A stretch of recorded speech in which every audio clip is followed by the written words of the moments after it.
प्रार्थनान हेच मुचे मागणी, हीच मुची प्रार्थनान हेच मुचे मागणी. माणसाने माणसाशी माणसा समवागणे,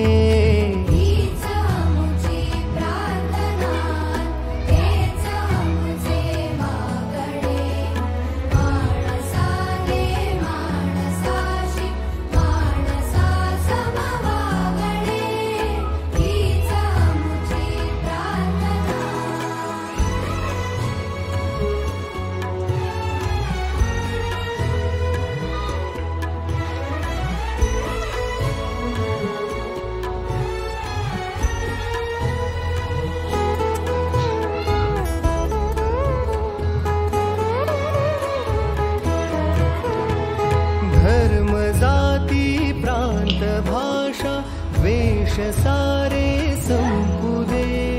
धर्म जाती प्रांत भाषा वेश सारे संपुदे. एक निष्ठा एक आशा एक रंगी रंगुदे. पुन्हा पसरो मनावर शुद्धतेचे चाकळे.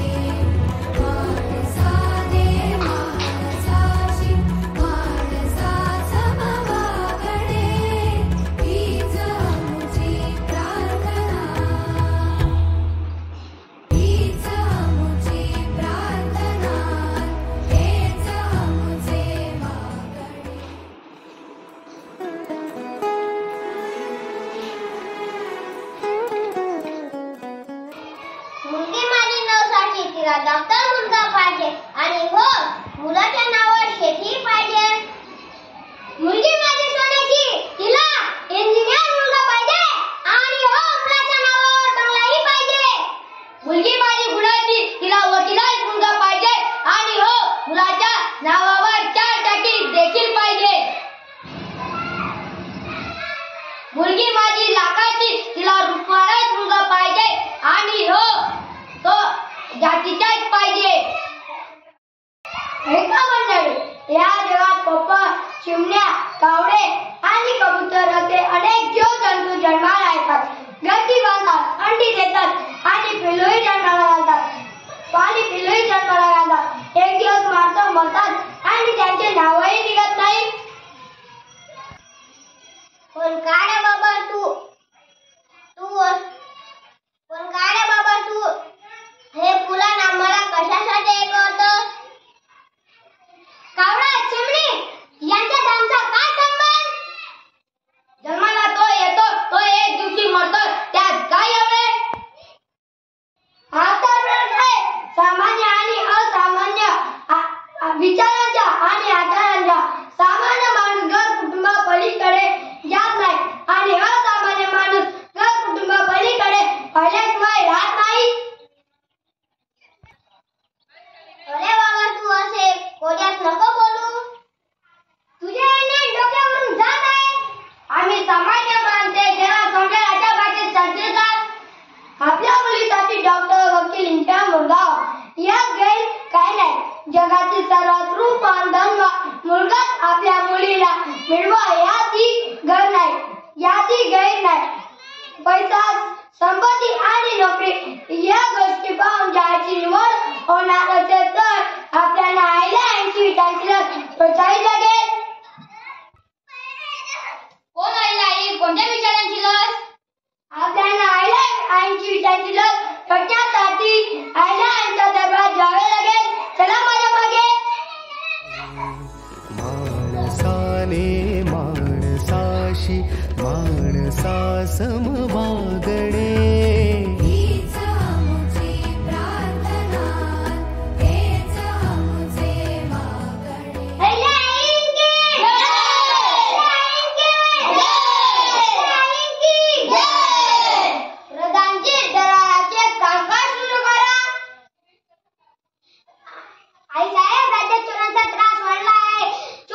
दरोडेखोर कुठून येतील व हल्ला करून आपल्याला लुटतील ही भीती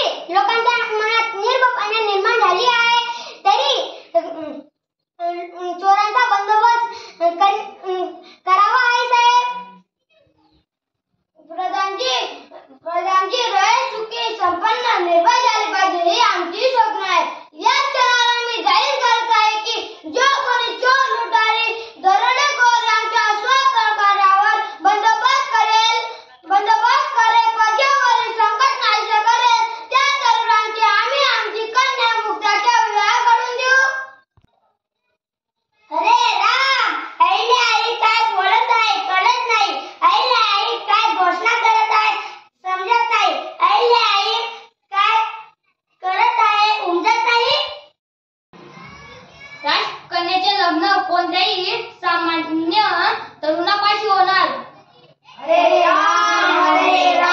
राजकन्याचे लग्न कोणत्याही जातीच्या तरुणापाशी होणार.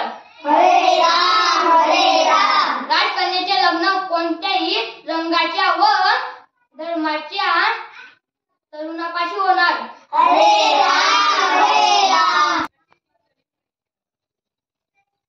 त्या तरुणाचे घराणे कोणते, खानदान त्यांचे, कुळ त्यांचे, गोत्र कोणते हे अहिले आईंना माहित आहे का? घोर कलियुग, घोर कलियुग. मी यशवंतराव पंते करणार चोरांचा बंदोबस्त, होय मी करणार दरोडेखोरांचा बंदोबस्त. उपचार मी तुझ्या पाठीशी आहे, तुम्ही कामाला लागा.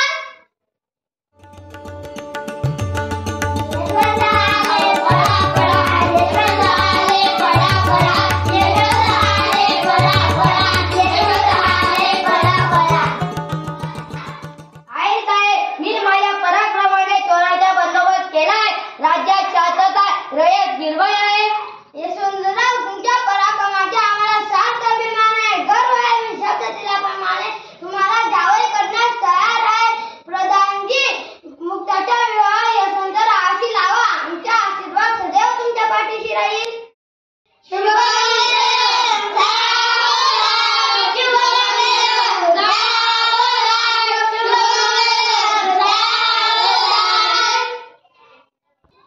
आई साहेब, या चोरांचे काय करावे?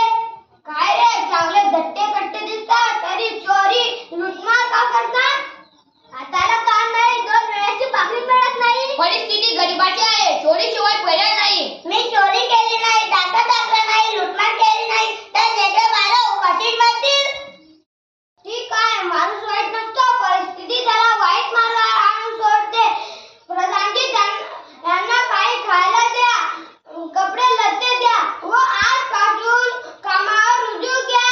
ते त्यांच्या कर्मामुळे जसे चोर झाले तसेच कर्मामुळे माणसात येतील, लक्षात ठेवा.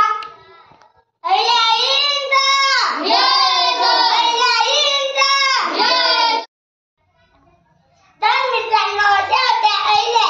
आपली मुलगी राजकन्या असून देखील केवळ प्रजेच्या कल्याणासाठी मुलांची जात, पोटजात, रंगरूपण बघत शौर्य, हिंमत, प्रामाणिकपणा पाहून त्याला जवळ केले. धन्य ती लोकमाता. अहिल्याबाई होळकर यांचा जन्म 31 मे 1725 रोजी चौंडी, तालुका जामखेड, जिल्हा अहमदनगर येथे झाला. त्यांचे वडिलांचे नाव मानकोजी शिंदे, आईचे नाव सुशीला शिंदे, भावाचे नाव महादजी व शहाजी शिंदे, सासऱ्याचे नाव मल्हारराव होळकर, सासूचे नाव गौतमबाई, पतीचे नाव खंडेराव होळकर, मुलाचे नाव मालेराव व मुलीचे नाव मुक्ता, तर जवाहरचे नाव यशवंत पंते असे होते. अहिल्याबाईंनी रयतेवर पुत्र होत प्रेम केले. शेतकऱ्यांना अवजारे, बियाणे, बैलजोडी, कर्ज उपलब्ध करून दिले. मेंढीपालन, शेळीपालन, पशुपालन यांना प्राधान्य दिले. महिलांची फौज उभारली, धर्मशाळा बांधल्या, नदी काठी घाट बांधल्या.